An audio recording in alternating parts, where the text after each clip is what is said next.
निवेदन असं आहे हो, हे ते परतवाडाला परतवाडाला आणि तन्वीर मुस्लिम समाजाच्या मुलांनी जे काही चुकीचं कृत्य केलं आणि नाशिकला बहुराष्ट्रीय कंपनीत जे झालं त्याचा आम्ही तीव्र निषेध करतो. त्यांच्यावर कडक कारवाई होणे आवश्यक आहे, कारण की त्यामुळे एक विशिष्ट समाज बदनाम होतो. अशा लोकांवर कडक कारवाई होणे हे आमचं कर्तव्य म्हणून शासनाला आम्ही पाठवतो. तर आम्ही आपल्या मुख्यमंत्री महोदयाला आपल्यामार्फत पालकमंत्री महोदय अरे बाबा साहेब या ना सर तर या संजीव भाऊ की जरा आणि भाऊ आणि दादा दादा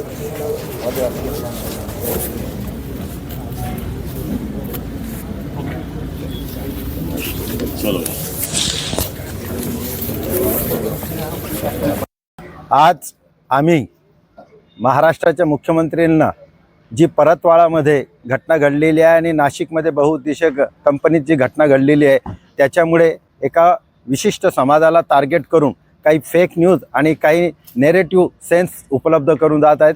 म्हणून आम्ही त्या दोघी घटनाचं जळगाव जिल्हा एकता संघटनेतर्फे तीव्र निषेध केलेला आहे आणि आमची भावना आम्ही शासनाला सादर करण्यासाठी आज आम्ही आमचे जळगावचे पालकमंत्री आदरणीय नामदार गुलाबराव पाटील यांच्या माध्यमाने त्यांच्यासोबत असलेले आमदार चंद्रकांत सोनवणे सर, त्याचे सावकारे साहेब, तसेच अनिल पाटील साहेब व आज आमच्या जिल्ह्याचे जिल्हाधिकारी यांच्या माध्यमाने आम्ही शासनाला हे निवेदन दिलेलं आहे की त्या दोघी घटनांमध्ये जे आरोपी आहे त्यांच्यावर कडक कारवाई होणे आवश्यक आहे. इव्हन त्यांच्यावर जे त्यांच्यासोबत असतील त्यांच्यावरही कडक कारवाई होणे आवश्यक आहे. त्याचसोबत आमचं हे म्हणणं आहे की ज्याप्रमाणे अमरावतीमध्ये आपण एका घटनेत त्याचं घर पाडलं बुलडोझरने, त्याचप्रमाणे अशोक खरात येडगे यांचंही घर पाडणे आवश्यक आहे, कारण की नियम हा सगळ्यांसाठी आहे. आणि आम्हाला महाराष्ट्र राज्याच्या देवाभाऊवर विश्वास आहे की त्यांनी जर एक घर तोडलं अमरावतीला तर ते नाशिकचं, येडगेचं आणि खरातचं सुद्धा घर तोडतील आणि समभाव आहे, एक कायदा, एक देश, एक राज्य हा ते लागू करतील. एवढं बोलतो. धन्यवाद.